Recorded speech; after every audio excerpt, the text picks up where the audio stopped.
Assalamualaikum warahmatullahi wabarakatuh. Perkenalkan, nama saya Atika Hanandia dari kelas 1D. Kali ini saya akan menjelaskan mata kuliah PKN, yaitu tentang persatuan dan kesatuan dalam keberagaman masyarakat multikultur. Nasionalisme. Pengertian nasionalisme berarti ajaran untuk mencintai bangsa dan negara. Jadi, sebagai warga negara yang baik, kita harus menumbuhkan rasa nasionalisme demi menjaga negara tetap aman dan rukun. Terbentuknya nasionalisme Indonesia ada 3 tahap. Yang pertama, tahap mulai terbentuknya kelompok-kelompok kecil masyarakat Indonesia yang terikat oleh kesamaan daerah geografis. Yang kedua, terbentuknya masyarakat suku-suku bangsa yang lebih luas yang selanjutnya akan merupakan bagian dari masyarakat Indonesia. Yang ketiga, terbentuknya masyarakat bangsa Indonesia seperti yang kita kenal sekarang ini atau yang kita sebut sebagai National State Indonesia. Hal yang harus dilakukan untuk membina nasionalisme Indonesia yaitu yang pertama, mengembangkan kesamaan di antara suku-suku bangsa penghuni Nusantara dengan cara berpegang teguh pada semboyan negara yaitu Bhinneka Tunggal Ika, agar tidak terjadi lagi konflik seperti dengan Papua. Yang kedua, mengembangkan sikap toleransi, yaitu dengan cara menerima adanya perbedaan suku, budaya, dan agama karena kita hidup di Indonesia dengan keanekaragamannya. Kesatuan diwujudkan dalam aspek kehidupan. Yang pertama, perwujudan Kepulauan Nusantara sebagai satu kesatuan politik.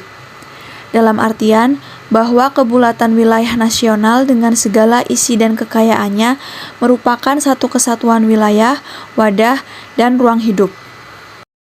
Yang kedua, perwujudan Kepulauan Nusantara sebagai satu kesatuan ekonomi. Bahwa kekayaan wilayah Nusantara adalah modal dan milik bersama bangsa, dan untuk keperluan hidup sehari-hari harus ada pengembangan kehidupan ekonominya. Yang ketiga, perwujudan Kepulauan Nusantara sebagai satu kesatuan sosial budaya. Dalam artian bahwa masyarakat Indonesia adalah satu, kehidupan bangsa harus merupakan kehidupan yang serasi dengan tingkat kemajuan masyarakat yang sama, merata, dan seimbang. Yang keempat, perwujudan Kepulauan Nusantara sebagai satu kesatuan pertahanan dan keamanan. Bahwa ancaman terhadap satu pulau atau satu daerah merupakan ancaman terhadap seluruh bangsa dan negara, dan tiap-tiap warga negara memiliki hak dan kewajiban untuk membela negara. Persatuan dan Kesatuan Bangsa Indonesia.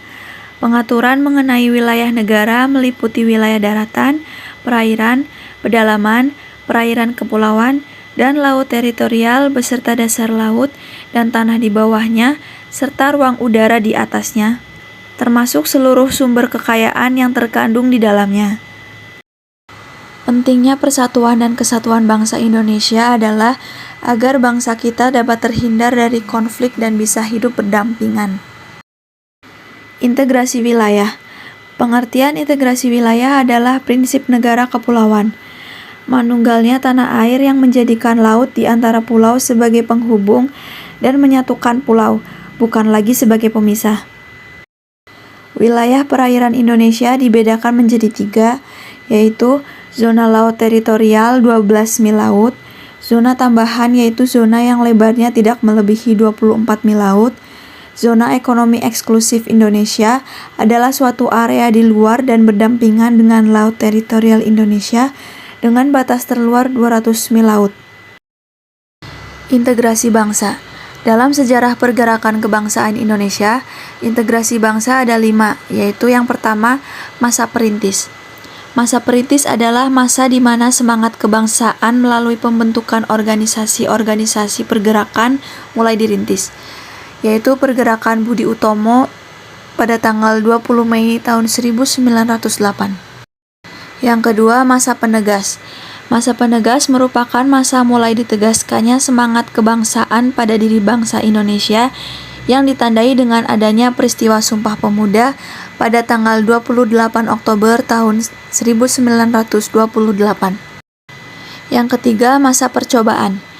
Melalui organisasi pergerakan, bangsa Indonesia mencoba meminta kemerdekaan dari Belanda, yaitu dengan adanya Organisasi Gabungan Politik Indonesia pada tahun 1938.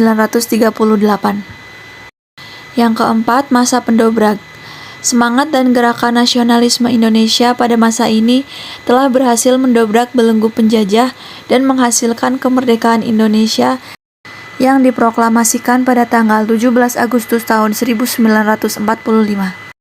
Yang kelima, masa pengisi kemerdekaan. Dengan cara aktif dalam organisasi sekolah, menghargai satu sama lain dengan menjaga sopan santun dalam bermasyarakat. Objek sasaran integrasi nasional. Yang pertama, integrasi nilai. Integrasi nilai menunjuk pada adanya kesepakatan terhadap nilai sosial atau persetujuan bersama mengenai tujuan-tujuan dan prinsip dasar politik dan prosedur-prosedur penyelesaian konflik. Yang kedua, integrasi perilaku. Integrasi perilaku menunjuk kepada kesepakatan perilaku positif yang menekankan perilaku berkebangsaan dan kenegaraan di atas golongan atau pribadi. Contohnya, menaati peraturan negara, gotong royong, dan menerapkan sikap toleransi. Yang ketiga, integrasi nasional. Integrasi nasional berarti integrasi yang terjadi di dalam tubuh bangsa dan negara Indonesia. Dengan kata lain, integrasi nasional yang tidak bisa terwujud, makna persatuan dan kesatuan akan berubah menjadi perpecahan. Nasionalisme. Nasionalisme adalah suatu paham yang menganggap bahwa kesetiaan tertinggi atas setiap pribadi harus diserahkan kepada negara. Patriotisme. Patriotisme merupakan sikap sudi mengorbankan segala-galanya untuk kejayaan tanah air, bangsa, dan negara. Ciri-ciri patriotisme. Yang pertama, cinta tanah air. Yang kedua, rela berkorban untuk kepentingan bangsa dan negara. Yang ketiga, menempatkan persatuan, kesatuan, serta keselamatan bangsa dan negara di atas kepentingan pribadi dan golongan. Yang keempat, berjiwa pembaharu. Dan yang kelima, tidak kenal menyerah. Faktor pendorong dan penghambat persatuan dan kesatuan bangsa Indonesia. Faktor pendorongnya yaitu Sumpah Pemuda, Pancasila, dan Bhinneka Tunggal Ika. Faktor penghambat kesatuan bangsa Indonesia adalah kebinekaan atau keberagaman pada masyarakat Indonesia, geografis, melemahnya nilai budaya bangsa, dan munculnya penyakit kultural pada masyarakat Indonesia. Contohnya prasangka, stereotipe, etnosentrisme, dan rasisme. Multikulturalisme. Multikulturalisme yaitu pengakuan adanya perbedaan dan penghargaan.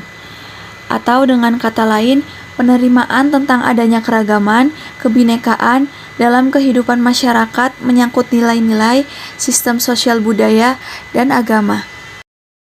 Elemen-elemen multikulturalisme. Yang pertama, menegaskan identitas kultural seseorang, mempelajari dan menilai warisan budaya seseorang. Yang kedua, menghormati dan berkeinginan untuk memahami dan belajar tentang etnik atau kebudayaan selain kebudayaannya. Yang ketiga, menilai dan merasa senang dengan perbedaan kebudayaan itu sendiri. Penyebab keberagaman masyarakat Indonesia. Yang pertama, keadaan geografis. Yang kedua, pengaruh kebudayaan asing. Yang ketiga, penerimaan masyarakat terhadap perubahan. Yang keempat, keadaan transportasi dan komunikasi. Dan yang kelima, perbedaan kondisi alam. Wujud keberagaman. Yang pertama, keberagaman suku bangsa, keberagaman agama, keberagaman ras, dan keberagaman golongan. Implementasi di kehidupan sehari-hari. Yang pertama, menumbuhkan sikap nasionalisme dalam diri siswa. Yang kedua, menerapkan sikap toleransi dalam kehidupan sehari-hari, misalnya dalam bergaul di sekolah, rumah, dan lingkungan sekitar. Yang ketiga, mengajak siswa melestarikan budaya yang ada di Indonesia. Sekian presentasi dari saya. Mohon maaf bila banyak kekurangan. Terima kasih. Wassalamualaikum warahmatullahi wabarakatuh.